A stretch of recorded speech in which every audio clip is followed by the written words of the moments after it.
Sejumlah nelayan yang menggunakan bot berukuran kecil memilih untuk melaut karena cuaca buruk melanda perairan Aceh beberapa hari terakhir. Sebagian nelayan dengan bot besar tetap melaut. Akan tetapi hasil tangkapan mereka menurun drastis. Biasanya 15-20 ton ikan didapat, kini hanya memperoleh 5 ton ikan dalam sekali melaut.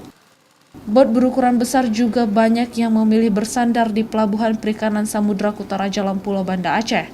Mereka memilih untuk tidak melaut sementara waktu. Hal ini berpengaruh terhadap harga jual ikan.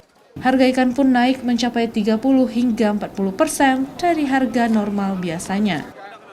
Di saat kondisi badai begitu kencang, gelombang yang besar, harga ikannya sedikit. Harga ikan juga melambung mahal. Itulah kondisi Lampulo sekarang.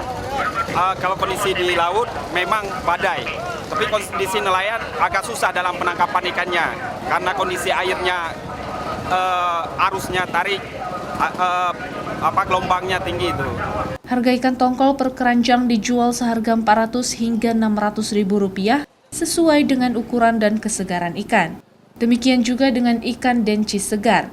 Harga jual per kilogramnya mencapai 15 ribu rupiah. Padahal sehari sebelumnya hanya 10 ribu rupiah per kilogramnya. Sedangkan ikan yang rusak karena hantaman cuaca buruk dijual dengan harga yang lebih murah, yaitu 250 ribu per keranjang atau jual eceran sebesar 8 ribu rupiah per kilogramnya. Mustajab, Kompas TV, Banda Aceh.